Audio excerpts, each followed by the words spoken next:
Hey, it's Sam Ekstrom. We've got our cold Omaha trio here at Winter Park. 1:30 a.m. We've all digested a lot of snacks and a lot of information as well. It's been a crazy night, a late night, a good night, maybe, if you're a Vikings fan, depends on your view on things. No Josh Doxson, but they do get the consolation prize, Laquon Treadwell.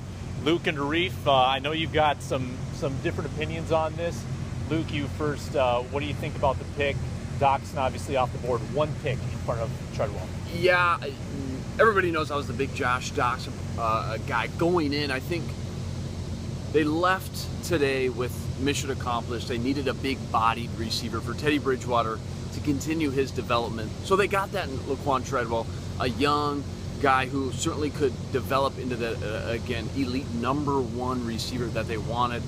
Just the way it unfolded, though, with Josh Doxson sitting there, one pick before him, and the Washington Redskins, you're thinking they don't need a receiver. It seemed like it was all kind of tallying into what was supposed to be with Josh Doxson landing at number 23.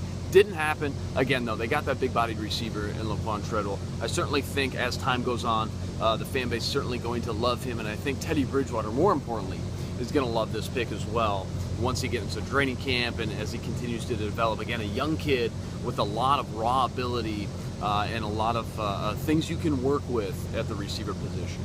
Only 20 years old, Treadwell seems to exhibit a good level of maturity, which is a nice intangible to have, certainly. Arif, you're breaking down more of the analytical side of Treadwell, and I think you have a story coming up on this. Give us a little tease. What can we expect to read from you in the coming hours on Laquon Treadwell?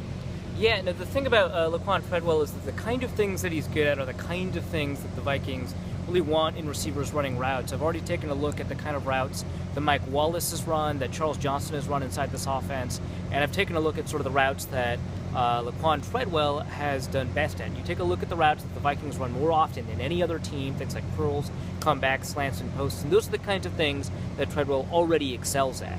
But the other part of it is that you have to rely a little bit on projection. You know, as a young player, you know, a lot of people talk about how polished Treadwell is, but he still actually has a long way to go. He's not actually the most polished receiver in the draft, and there's a lot of small things he has to work on.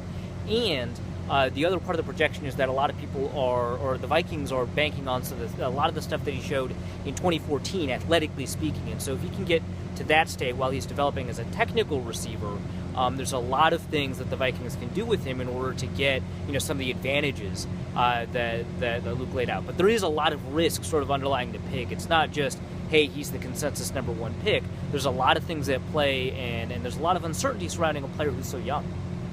Well, the bar's been set pretty low for Treadwell. Wide receivers haven't really worked out around here lately. First-round Cordero Patterson, we can talk about that abject failure. Greg Jennings didn't really work out. Mike Wallace didn't work out after 1 year.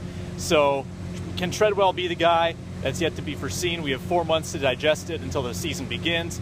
For now, we're about to get run out of Winter Park, so we got to hightail it out of here. We'll talk to you tomorrow for the introductory presser of Laquon Treadwell in day 2, and then, of course, day 3 of the draft coming up. Cold Omaha, your source for Vikings draft coverage. Peace.